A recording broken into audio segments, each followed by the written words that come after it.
Well, now they spend countless hours developing their bright ideas, bringing our nation forward. But what are inventors really worth?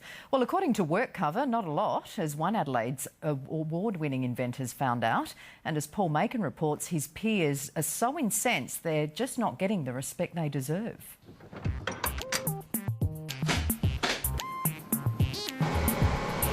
If there wasn't inventors, we would be nowhere. We'd be back in the Stone Ages, I'd assume. If we don't have new products coming through, where are we going to go? Inventors are the spark that ignites the imagination of society.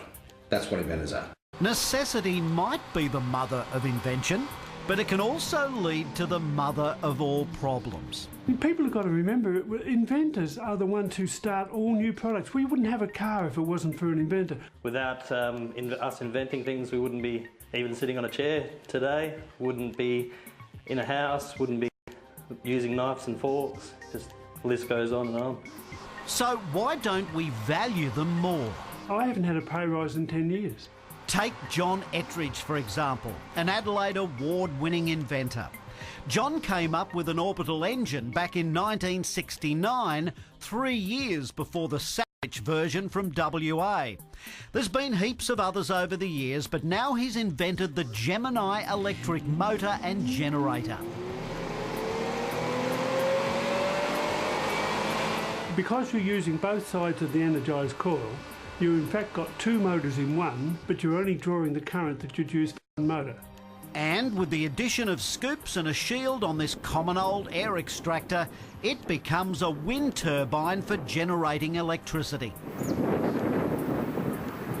And of course it doesn't have any of the disadvantages of the propeller wind turbines. So what do you pay an inventor if he's sidelined for a while?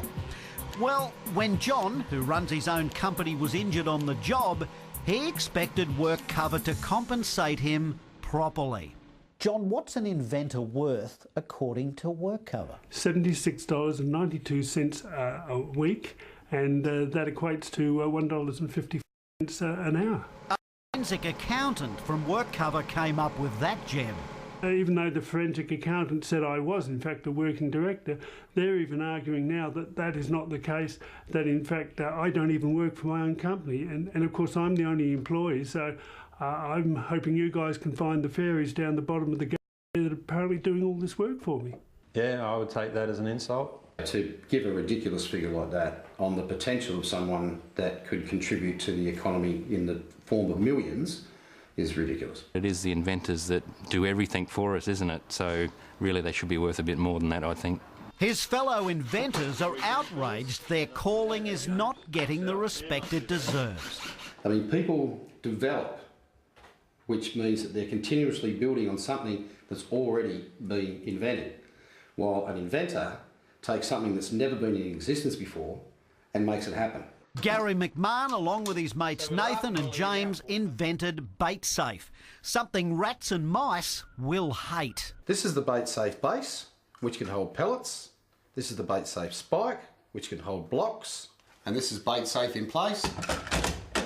Simple. What we do is we actually introduce our station into where rats and mice live and breed, which are in the walls and in the ceilings.